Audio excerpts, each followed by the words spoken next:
Halo semuanya, kembali lagi di podcast Science and Philosophy. Nah, pada video kali ini nih, kita akan membahas tentang perkembangan sains dari sudut pandang materi-materi filsafat ilmu dan juga bagaimana sih kaitannya dengan Sustainable Development Goals atau SDGs dan juga Indonesia Emas di tahun 2045. Nah, kali ini saya tidak sendirian nih, saya ditemani dengan dua speaker, yaitu Halo semuanya, nama saya Yustin. Halo semuanya, saya Gisel. Hai Gisel dan Yustin, salam kenal ya, nama saya Fani. Nah, boleh nih kita mulai dengan pendapat Yustin, apa sih filsafat ilmu? Menurut aku sih, filsafat ilmu itu ilmu untuk menjawab pertanyaan seperti bagaimana cara kita memandang sesuatu dan dasar dari ilmu pengetahuan, nggak sih? Iya sih, aku pribadi juga setuju banget nih. Nah, filsafat ilmu juga mengeksplorasi masalah etika-etika dan juga dalam penelitian ilmiah yang mempertimbangkan nilai-nilai yang mendasari praktik ilmiah nih. Nah, oh iya guys, mumpung kita lagi ngebahas tentang filsafat ilmu nih, pasti nggak bisa nih dipisahkan dengan perkembangan ilmu. Menurut kalian nih, perkembangan ilmu di Indonesia udah sejauh apa sih? Kalau menurutku sih, perkembangan ilmu di Indonesia itu udah berkembang untuk pendidikan ya. Terus pemerintah Indonesia juga sangat mendukung pembangunan perguruan tinggi yang merata di Indonesia. Tapi menurutku kualitas pendidikan di Indonesia kalau dibandingkan dengan pendidikan di luar negeri itu masih kurang sih. Ya benar juga sih, pendapat aku sih juga sama sih kayak Gisel. By the way, karena lagi ngomongin ini, aku jadi kepikiran sih, apa ya hubungan antara perkembangan ilmu dengan SDG dan juga Indonesia Emas. Wah, topiknya menarik ini. Kali ini aku mau kasih dong pendapat dari aku mengenai Indonesia Emas. Nah, menurut aku nih, Indonesia Emas itu adalah visi Indonesia untuk menjadikan Indonesia sebagai negara maju pada tahun 2045. Nah, perkembangan ilmu pengetahuan yang berperan penting dalam mencapai visi ini melalui inovasi teknologi yang juga meningkatkan produktivitas dan efisiensi di berbagai sektor nih. Ya, kalau gitu boleh dong Fanny kasih contoh kasus mengenai hal yang udah kita bahas tadi. Oh, aku punya nih. Kita mulai deh dengan evolutionary argument against naturalism atau EAA ini yang diusulkan oleh Alfred Partiga. Nah, EAA ini menyatakan bahwa jika naturalisme dan juga evolusi benar, maka kemampuan kognitif kita yang terbentuk semata-mata oleh seleksi alam dan tidak dapat diandalkan sepenuhnya untuk menghasilkan kebenaran. Kalau menurut Gisel, gimana nih pendapat mengenai ini? Ya, ini menarik banget sih, karena ini mengangkat asumsi dasar kita tentang keandalan kognitif. Dan ini juga memaksa kita untuk mempertanyakan apakah pengetahuan ilmiah itu sebenarnya bisa diandalkan nggak sih? Jadi dalam konteks ini memperkuat SDGs 4 tentang pendidikan berkualitas dan juga SDGs 9 tentang inovasi. Dan kita juga memastikan bahwa pendidikan dan inovasi ini bisa menjadi alat untuk kita supaya kita bisa memakan hidup. Jadi seperti semuanya itu kayak program Merdeka Belajar yang diluncurkan oleh Kementerian Pendidikan dan Kebudayaan. Jadi program ini itu memberikan kebebasan kepada sekolah dan juga guru-guru untuk berinovasi dalam metode pengajaran mereka terhadap murid-murid di sekolah. Iya ya, menarik juga. Jadi berarti kemampuan kognitif kita nggak bisa nih diandalkan sepenuhnya. Berarti kita harus dong selalu kritis dan juga gak boleh nih asal menerima informasi. Nah, selain itu, kira-kira apa aja sih yang bisa kita lakukan maju? Saya setuju sih sama Fanny. Tantangan dari LLM yang mengingatkan kita bahwa kita harus kritis terhadap pengetahuan yang kita terima. Ini juga relevan dengan SDG 16 tentang institusi yang kuat dan juga adil. Karena pemahaman ilmiah yang baik adalah dasar untuk kebijakan publik yang efektif. Contohnya di Indonesia nih, kasus vaksinasi COVID-19 menunjukkan betapa pentingnya pemahaman dan kepercayaan terhadap sains untuk kesehatan publik. Benar banget sih. Waktu pandemi kemarin tuh banyak banget masyarakat yang ragu sama vaksin. Terus kalau misalnya edukasi tentang vaksin ini lebih digencarkan pada masyarakat, mungkin ini bakalan banyak masyarakat yang lebih menerima vaksin ini. Selanjutnya tentang Indonesia. Jadi argumen ini menunjukkan bahwa banyak teori ilmiah di masa lalu itu banyak yang terbukti salah. Jadi tidak menutup kemungkinan bahwa teori-teori yang ada sekarang ini juga pasti akan salah di masa depan. Iya ya, benar. Berarti ini adalah argumen yang sangat penting untuk menjaga kerendahan hati kita nih dalam sains. Nah, sejarah juga menunjukkan bahwa banyak loh teori-teori ilmiah yang seringkali berubah dengan teori yang jauh lebih baik nih. Ini berarti kita harus terus dong beradaptasi dan juga tidak boleh terjebak dalam dogma. Nah, contohnya pada SDG 13 tentang perubahan ekonomi dan juga perubahan iklim menuntut kita untuk selalu siap inovasi dan juga adaptasi dengan perkembangan pengetahuan yang baru nih. Contoh nyatanya adalah tentang perkembangan teknologi baterai nih untuk kendaraan listrik di Indonesia. Nah, adaptasi ini menciptakan teknologi terbaru yang mendukung teknologi transportasi yang ramah lingkungan nih di Indonesia. Kalau dipikir-pikir seru juga ya. Berarti ilmu pengetahuan itu dinamis banget. Jadi kita nggak bisa puas sama apa teori yang sekarang gitu loh. Harus selalu ada ruang untuk perubahan dan juga perkembangan. Betul banget nih, pesimistik data industri itu juga mengingatkan kita bahwa kita itu harus terus fleksibel dan terbuka pada perubahan. Dan ini juga relevan dengan visi Indonesia Emas 2045, di mana kita itu harus terus siap untuk berinovasi terhadap pembangunan. Jadi kasus pembangunan itu salah satunya itu ada di ibu kota baru kita di Kalimantan. Dan ini menunjukkan bahwa kita itu harus siap untuk beradaptasi terhadap pengetahuan baru tentang teknologi dan juga isu. Tapi kadang-kadang orang tuh takut sih sama perubahan. Gimana ya caranya biar masyarakat Indonesia itu bisa lebih menerima dan adaptif gitu? Bener sih, memang gak mudah. Tapi dengan edukasi yang baik dan juga pemahaman yang lebih mendalam nih, kita bisa membantu masyarakat untuk jauh lebih menerima perubahan.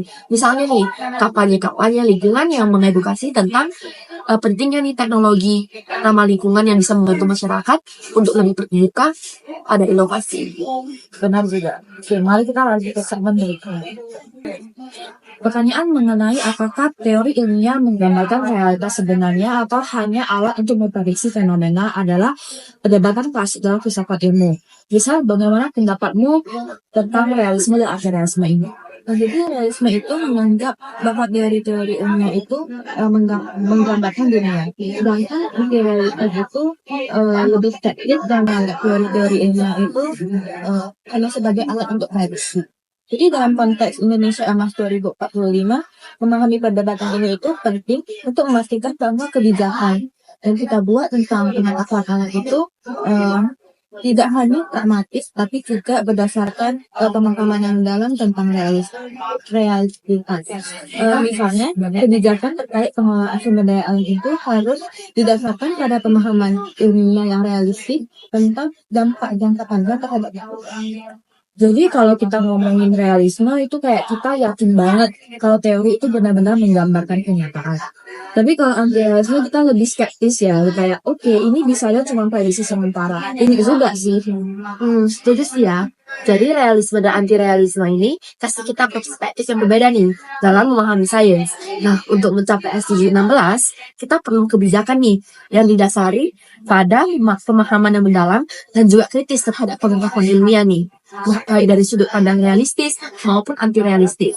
Nah, contoh lainnya adalah tentang kebijakan energi yang terbaru di Indonesia nih, yang membutuhkan pemahaman realistis tentang potensi dan juga keterbatasan teknologi saat ini. Kalau dari pengalaman kalian nih, ada nggak contoh kebijakan yang berhasil karena pendekatannya realistis atau anti-realistis? Kalau bicara realistis, kebijakan energi terbarukan yang tadi dijelaskan kami itu sudah bagus sih. Jadi kalau dari sisi anti-realistis, mungkin lebih ke kebijakan mitigasi bencana, kayak prediksi cuaca. Jadi prediksi cuaca itu banyak orang yang masih skeptis dengan kebenarannya. Tapi itu bisa dijadikan kebaikan yang membuat keputusan Menarik ya, berarti kita harus mempertimbangkan berbagai perspektif nih untuk menciptakan satu kebijakan. Kita ngebahas Thomas Kuhn yuk. Nah, kita nggak bisa nih membahas tentang perkembangan sains tanpa menyebutkan Thomas Kuhn nih dan juga konsep tentang revolusi sains. Nah, Justin, boleh dong bahas secara singkat siapa sih Thomas Kuhn dan apa itu sih konsepnya? Jadi Thomas Kuhn ini berpendapat kalau sains itu berkembang melalui serangkaian revolusi paradigma, di mana paradigma lama digantikan oleh yang baru ketika anomali tidak bisa lagi dijelaskan. Ini relevan dengan SDG 9 dan juga SDG 11, di mana inovasi disruptif seringkali diperlukan untuk mencapai perubahan yang signifikan. kita harus siap untuk mendukung inovasi yang bisa memicu perhatian paradigma. Misalnya, pengembangan teknologi finansial atau fintech di Indonesia yang mengubah cara masyarakat bertransaksi dan juga mengakses layanan keuangan. Wah, kedengarannya Thomas Kuhn ini seru juga ya. Berarti sains itu nggak selalu linear dong. Dan bisa juga ada lompat-lompat besar. Kayak revolusi industri dulu. Benar banget. Itu mengajarkan kita bahwa perubahan besar dalam hal itu seringkali datang dari gagasan yang awalnya itu aneh atau tidak kontroversial gitu. Jadi untuk Indonesia Emas 2045, kita itu harus menciptakan lingkungan yang mendukung inovasi dan juga tidak takut dalam menghadapi perubahan yang besar. Anak teknologi di Indonesia yang semakin berkembang menunjukkan bagaimana perubahan paradigma dapat membawa dampak besar dalam ekonomi digital. Tapi ya kadang-kadang ide baru tuh awalnya pasti ditentang sih. Gimana ya caranya biar kita bisa lebih menerima ide-ide baru? Penting sih untuk menciptakan budaya yang mendukung eksperimen dan juga menerima kegagalan sebagai proses nih dari inovasi. Selain itu, edukasi dan juga komunikasi yang baik bisa membantu masyarakat nih untuk lebih terbuka pada ide-ide baru. Jadi kita itu harus punya mindset yang mandiri dan juga gak takut gagal ya. Wah, menarik banget sih. Oke, kita lanjut ke segmen terakhir nih. Kita bahas inference to the best explanation. Jadi menurut kalian, bagaimana sih metode ini digunakan dalam sains? Nah, ide ini adalah metode di mana kita memiliki hipotesis yang paling mungkin nih untuk menjelaskan yang ada. Nah, ini juga sangat berguna nih dalam menghadapi data yang kompleks dan juga membuat keputusan yang informatif. Nah, dalam konteks jika 17, kita perlu nih kerjasama global yang didasarkan pada pemahaman dunia yang terbaik untuk mencapai tujuan pembangunan berkelanjutan nih. Nah, misalnya nih, penelitian bersama antara Universitas Indonesia dan juga luar negeri dalam bidang kesehatan yang telah memberikan banyak sekali nih solusi untuk masalah kesehatan yang kompleks. Kalau kita ide ini mirip sama kita yang lagi memilih solusi terbaik di antara banyak pilihannya. Seru juga sih. Jadi apalagi nih contoh penerapan ide di Indonesia. Setuju sih, IBM membantu kita membuat keputusan yang lebih baik berdasarkan bukti yang ada. Ini penting untuk memastikan bahwa kita mencapai tujuan SDGs dan juga visi misi Indonesia Emas 2045 dengan cara yang berbasis bukti dan juga kolaboratif. Contohnya adalah penggunaan data dan analisis dalam menangani pandemi COVID-19 yang memerlukan penjelasan yang baik dari berbagai data untuk kebijakan kesehatan. Jadi penting banget nih kita untuk mencari penjelasan terbaik dari data-data yang ada. Biar keputusan kita itu tidak asal-asalan dan benar-benar bermanfaat untuk kita semua. Jadi tapi kadang itu data itu kan banyak banget ya. Jadi gimana sih kita menyaringnya? Kalau itu sih tantangan tersendiri ya. Tapi dengan teknologi big data dan juga AI sekarang kita bisa lebih mudah menganalisis data yang besar dan juga kompleks. Tapi penting juga sih untuk ada tim yang kompeten dalam analisis supaya hasilnya bisa diandalkan. Iya ya, berarti kita butuh teknologi yang canggih dan juga orang-orang yang ahli nih. Nah, menarik banget nih. Dan kita sih udah sampai nih pada akhir diskusi. Aduh, nggak terasa ya waktu kita udah mau habis. Siapa nih yang mau simpulkan pembahasan kita tadi? Aku aja deh. Jadi menurut pembahasan kita tadi mengenai perkembangan sains dan juga pemahaman kita tentang dunia itu tuh sangat dipengaruhi oleh perkembangan filosofi ilmunya. Jadi mengaitkan dengan SDGs dan juga visi dari Indonesia Emas 2045, kita bisa melihat tentang pentingnya pendidikan dan kolaborasi global untuk Indonesia ini. Dan juga itu juga harus terus mendorong pemikiran kritis dan juga inovasi untuk mencapai masa depan yang lebih baik. Iya sih. Jadi apa ya yang bisa dilakukan? Ada nggak sih call to action dari Fani untuk penonton kita?